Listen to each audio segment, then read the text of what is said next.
Alright, here we go. Welcome everybody to the show. To the thing I am currently calling Coffee and Games. So, here we've got games. I've got my coffee. Today, in accordance with our top 20 Super NES challenge, we're going to play number 3. Final Fantasy 3, that is. Oh yeah.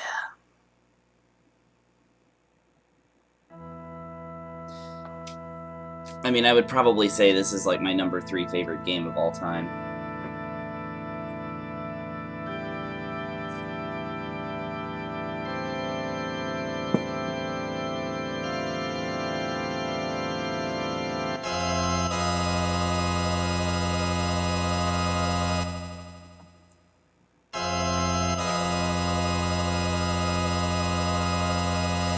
Ah, man. Considering every Final Fantasy up to this point that we were able to play in the United States, which was 2 of them, starts off with the famous Final Fantasy main theme, it was always so gripping to me that this one starts off with just this crazy epic music.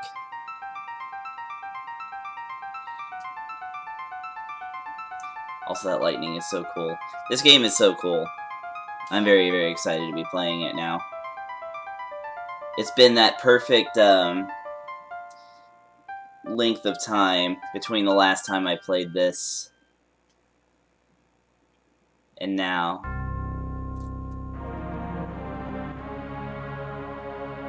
Did all my data get erased again? I thought I pushed start. Alright, we're gonna do this again because we need to start a new game. This stream is starting out fantastically.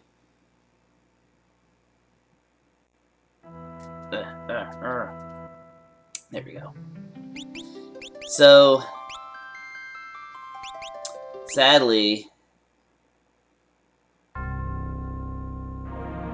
all of my game data did get erased on this cart because I tried to play it in a portable Retron, the Retro Duo portable. Don't get that product. It's not great on the emulation front, and in some games it will just straight up erase all the data.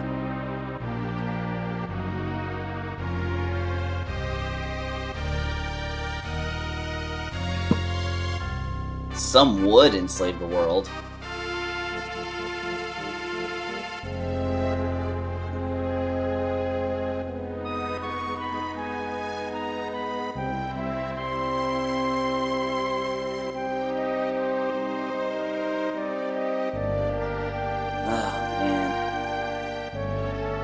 That is so prescient.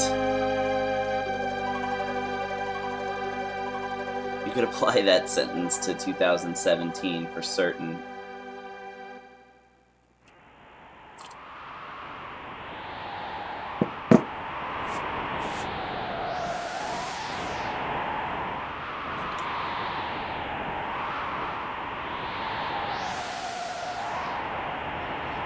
So here we got Vicks and Wedge.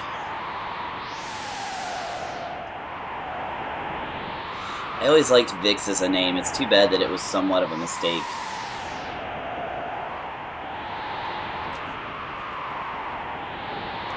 So they changed it for all the other games.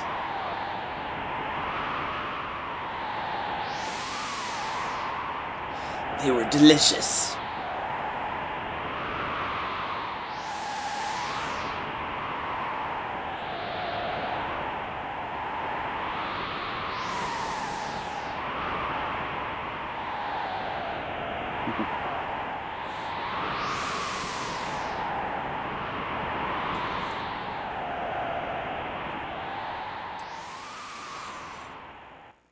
Roll the epic credits music.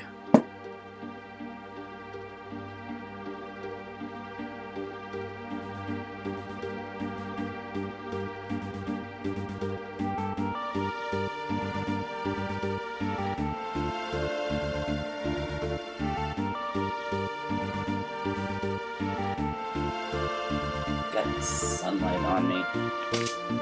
Looks weird.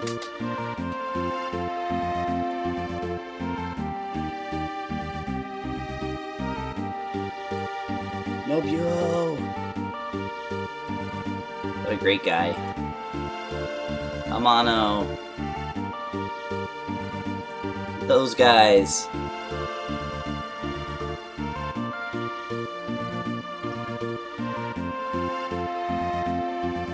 I quickly run out of names I recognize.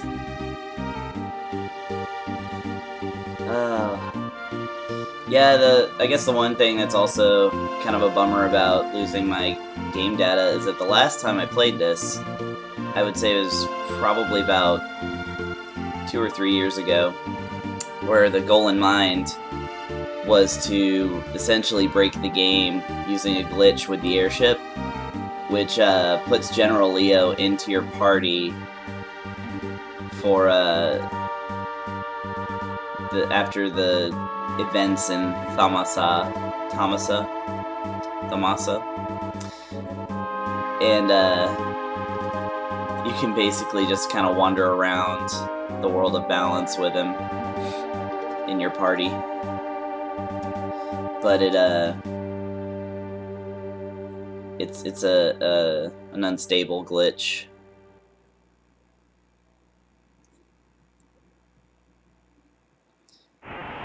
But you can save your game like that. But yeah, I lost all that, so I'm gonna have to do that again at a stream. It's gonna have to be a long stream because it takes about 8 hours of continuous gameplay to do it.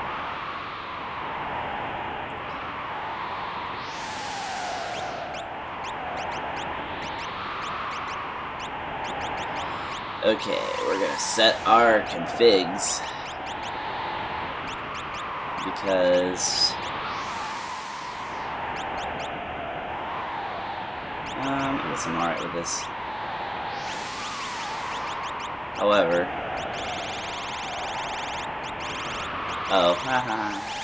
I forget that this one works this way.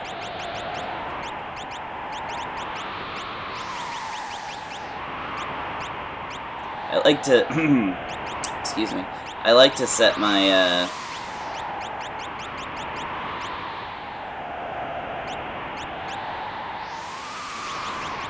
my menu window to look a little bit like the purple on the cartridge of the game.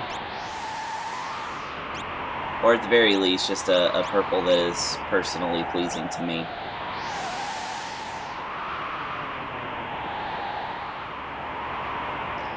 I don't know, it gives it a better effect for me, personally. And this is all about me, personally. After all, I have no fans to demand otherwise of me, so... Laters. Okay, enough fooling around.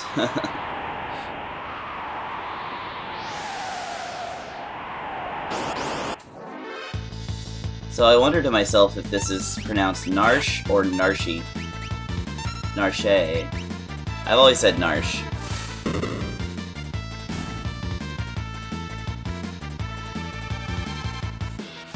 It's like Street Fighter 2. It's like you read all this stuff when you're 12, and so you just kind of go with whatever makes the most sense. So, you know, Ryu becomes Ryu, Sagat becomes Sagat,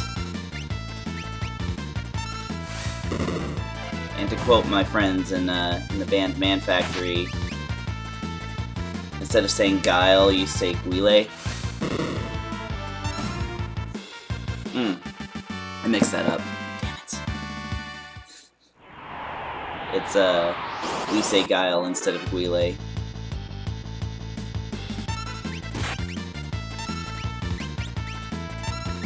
This is why I try not to quote people.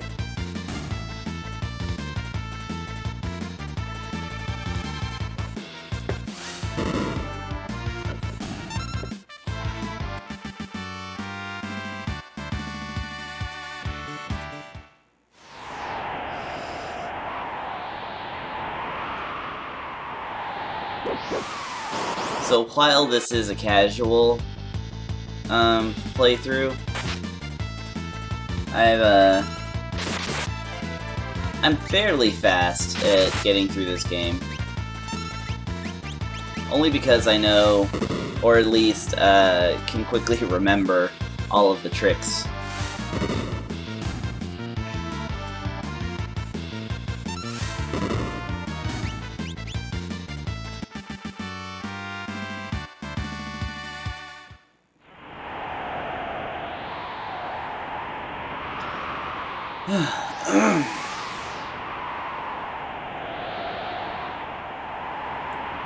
Although I have actually watched a speedrun of this game, the single segment Essentia gameplay or speedrun is fantastic. I should have not healed Terra with Terra. I should have used the group, the Bioblast. Let's try this again.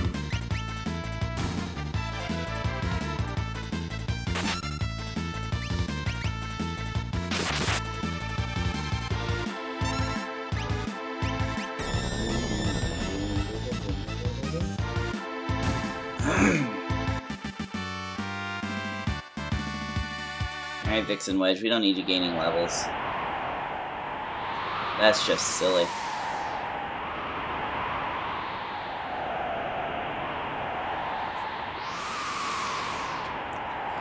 Maybe this one. It's perhaps because this is the only one.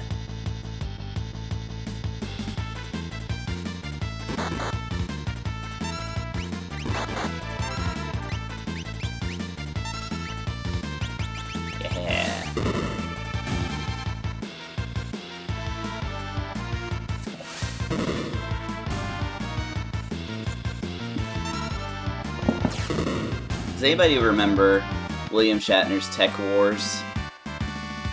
I think I read a comic book once about it, or the comic book. Anyway. Alright, out of here, Edgar. Anytime I see Magitech, or especially Tech Missile, it makes me think of Tech Wars, because I think he used that same bad spelling. The T-E-K.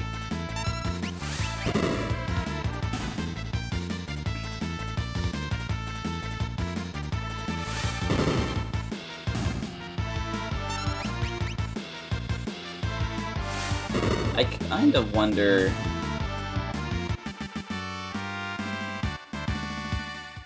about, like... I don't know.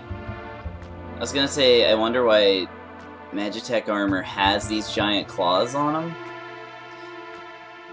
But I realized that, perhaps they're not specifically meant for battle, but are kind of a multi-purpose thing. Like, perhaps they're used for actual, just, like, basic work. Like leveling, excavating, things like that.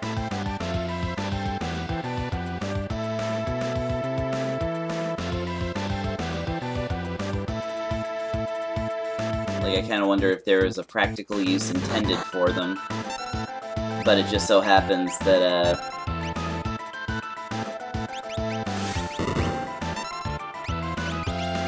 they wound up being used most largely for battle.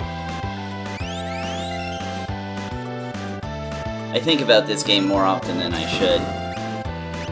It's, I feel like the reason for that is because this game has this harmonious balance between what it tells you and what it doesn't tell you. So there's enough blanks to fill in. Come on, man. Where your brain winds up kind of designing this augmented story just based on what you would like to see.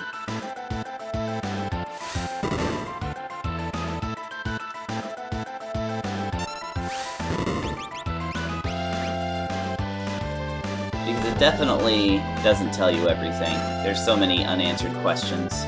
Ah, man.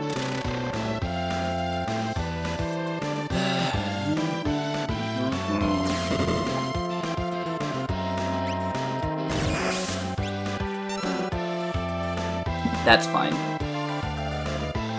I'm not worried about him.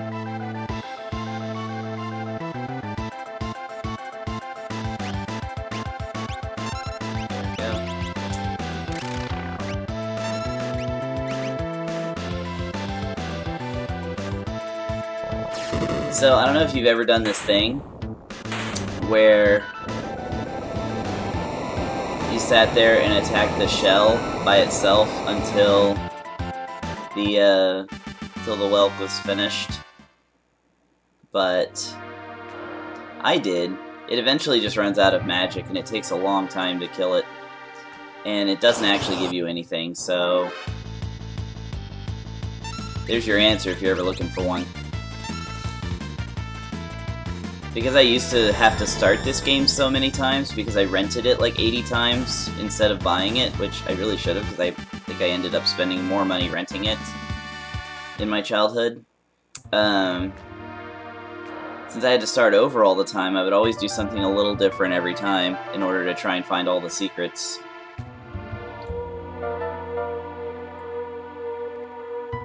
The best part is that occasionally I would find them. So there was just all this stuff that I knew about this game. So then the time came when I was 21 or so. I wound up getting my own cartridge from a friend because he was selling off his Super Nintendo, and I had borrowed this game from him, and after he sold his Super Nintendo, he was like, oh yeah, just keep that, because it wasn't really worth anything at the time. But it was also hard to find if you lived out in the country and nobody was selling retro games, which I did. So, I ended up with this game, and I think the official strategy guide. And by the time I read the official strategy guide, I actually knew more than what was written in the guide. And this is in the days before GameFAQs, or even... well, online FAQs existed, but GameFAQs was a little less of a thing. And in fact, I hadn't used it up to that point. The first time I ever used GameFAQs was to look up Chrono Cross. But, yeah, it was just funny to me, because the guide would say one thing, and I would be like, no, no, no. Because all these other things.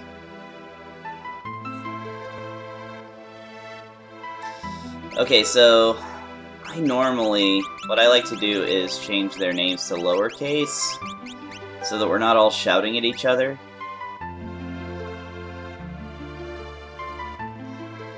But I've started to kind of get out of that a little bit. But for this playthrough, I'm going to go ahead and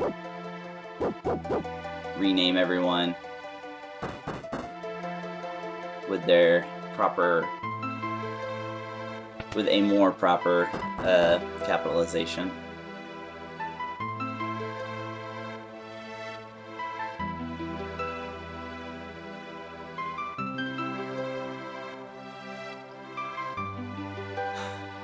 Over here, quickly! Don't go to that clock and get an elixir! Oh, my life savings. I found out there's actually some lore, like some kind of Japanese lore, about elixirs and clocks. I, honest to gosh, cannot remember what it is, though. She's up there. Still had my desk light on. It's shining on my cup of coffee. It looked like my cup of coffee had a mission for me. Or like a side quest. Or that I could save my game.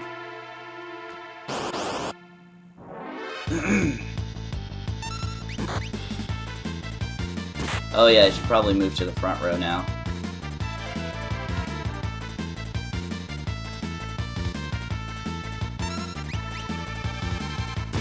Stab.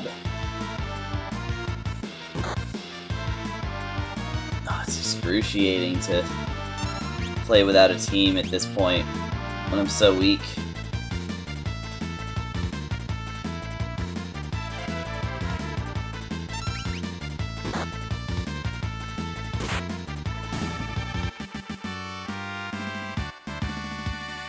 Terra gained a level. Yeah, level 5's good. Cool with it. Terra's starting level determines Locke's starting level. And I like to send Locke after the Marshal, so it's good for him to be in as high of a level as possible, without me actually overtly grinding. Oh, I think those treasures change if you leave them there.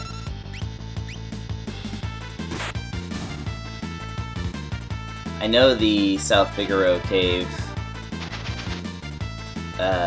treasures change. In fact, we will be exploiting that somewhat. The way they do in the speedrun. Just because it's my favorite way of handling things now.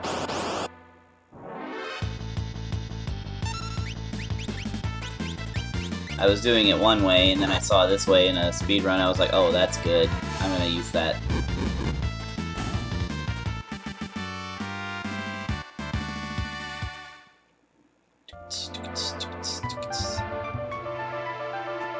Right. Story time.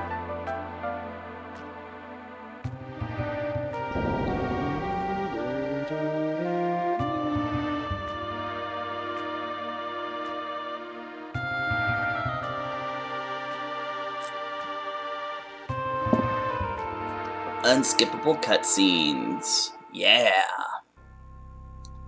This is an opportunity to check my Facebook.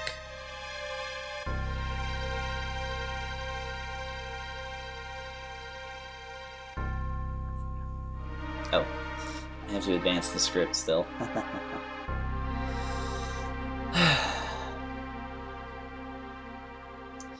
So here we see Kefka for the first time.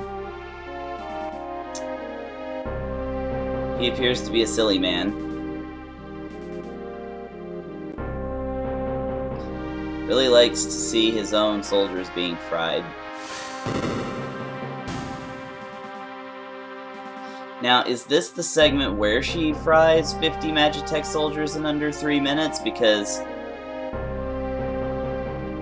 she's kind of taking her time, and he's over there distracting her by gawking and laughing every time. Really makes me wonder.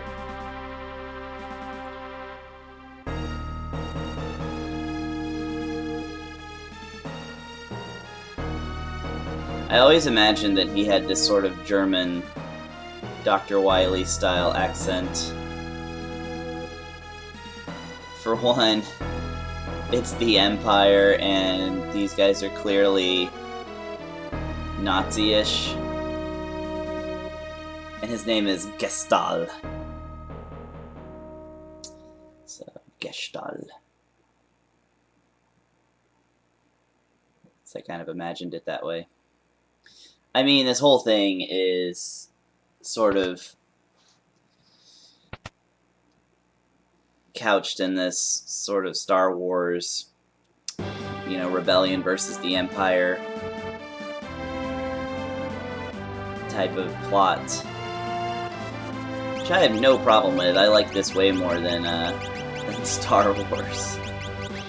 I'm really not a very good nerd because I have very little interest in Star Wars. I'm going to block this sun a little bit. Ah, man.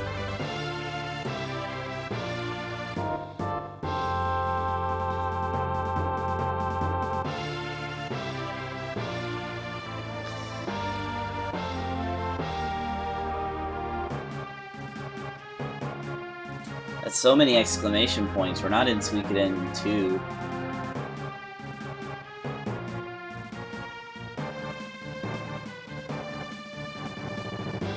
Now, this, I feel, is possibly a mistranslation, because Locke is in the returners. Oh, no, wait. I guess by we, he means Narsh. If Narsh joins the returners, because I always thought he was talking about Terra. If Terra joins forces with the returners.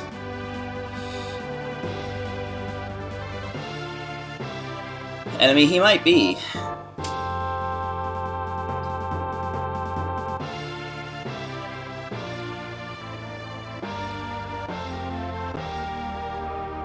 I don't know. Arvis's role in this whole story is a little confusing. The old man is Arvis, by the way, if you're not super familiar with this game by now.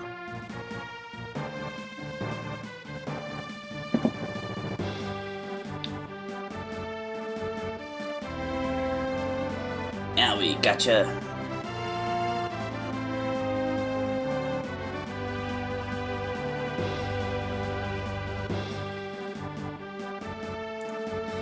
What the hell is all this racket? Kupo.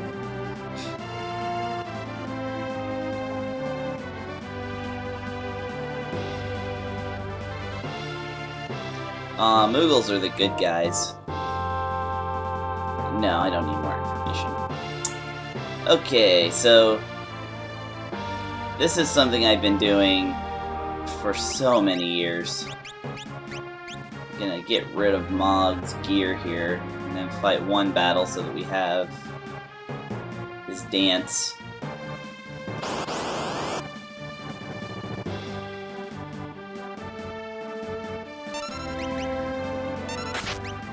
While we listen to the victorious Returner's theme, or Locke's theme, or whatever you want to call it.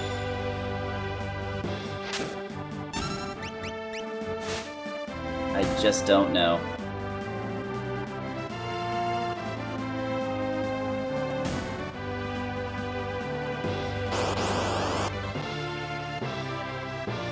What I do know is Dusk Requiem. It is possibly my least favorite dance of all the ones he gets. Like, Love Sonata is also a little bit lame.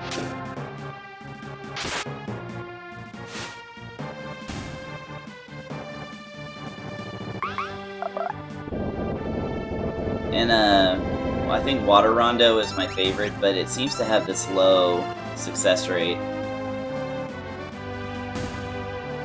Either that or just your average everyday wind song or whatever it's called.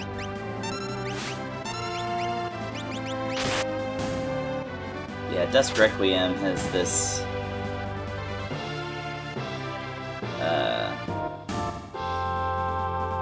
it doesn't have a whole lot of good moves, and a couple of them are instant death, which, based on the game's native success rate, instant death is not a good way to go. Only, of course, if you break the game and use Vanish on the enemy does it actually work.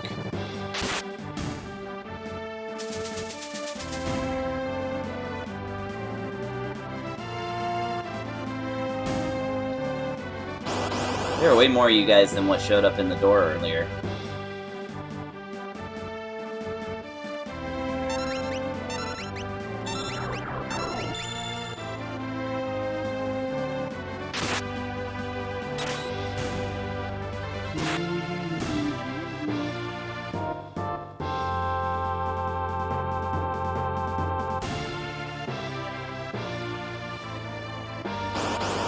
Right.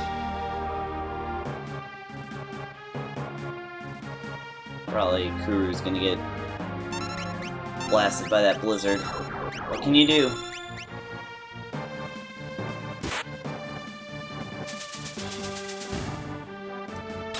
Wish I could have gotten Kamog's boomerang.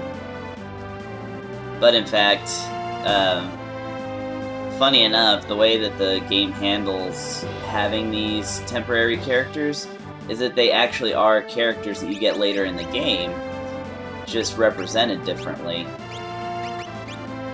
which is very fun to me. So So they're kind of placeholder characters, which is how the General Leo glitch works. But we'll explain that more as we get to... you know, well after I beat this game here, I'm going to be playing through it at some point to do the General Leo glitch, among other fancy tricks.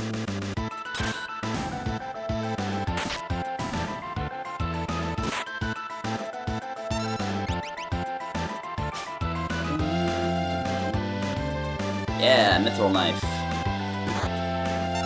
Good stuff.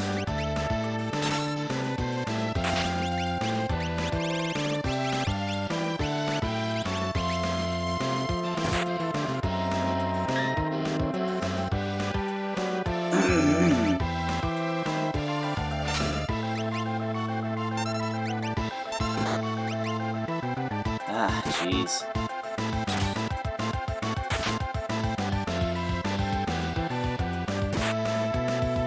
Guys. I really should have moved him to the front row, I feel. Because what if he uses Wind Slash? Okay, there we go.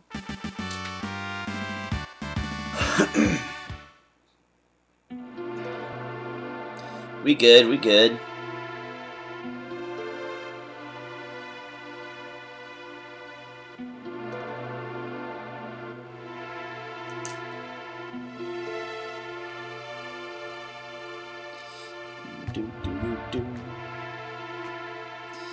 Yeah, Moogles. You're the best. Moogles are the real MVP.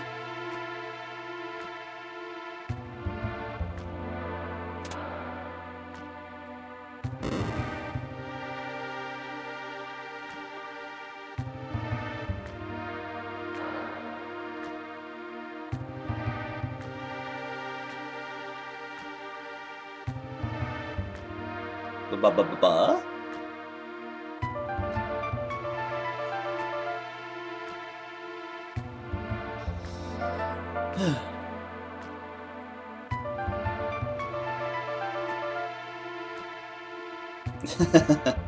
So, he's like, they have this whole conversation about her having amnesia and not being able to remember anything, and immediately after he says, I won't leave you until your memory returns. By the way, remember this entrance. It will be necessary to remember this. And, like, we know he's talking to the player, but it's funny in the context of him talking to Terra. Anyway. It's like he, you know...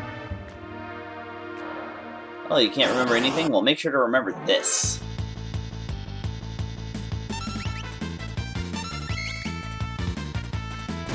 Oh, I could just use her magic to go all the way to Figaro. It is not a long trip.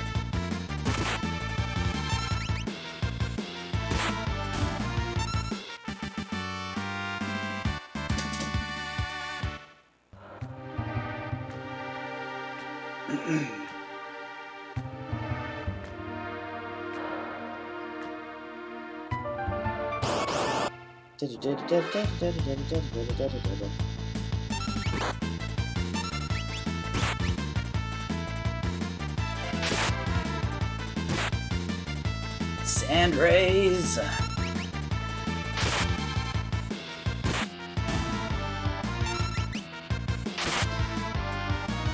There's actually an enemy here that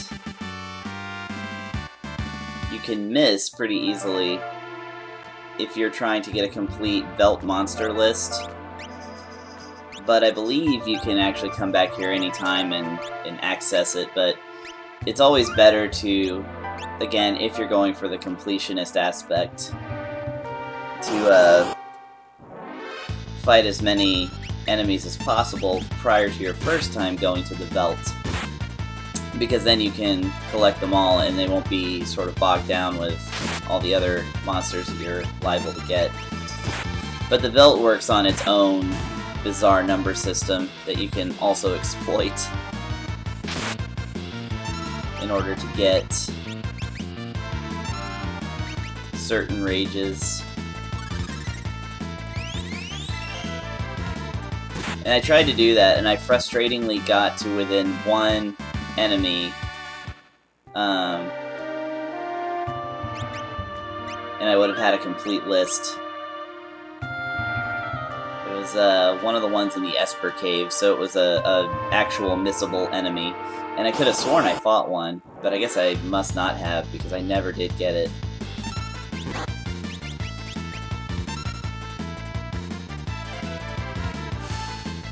But yeah, Aranids. Aranid? The scorpions in this desert.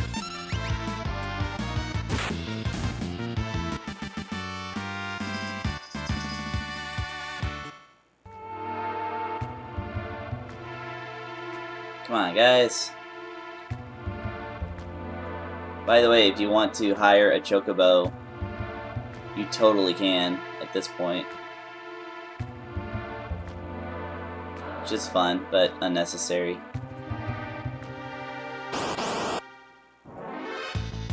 There they are. Aranids? I don't know.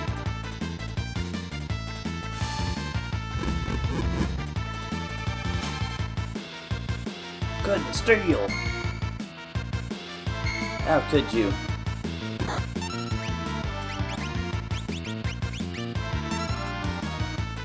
How could you not?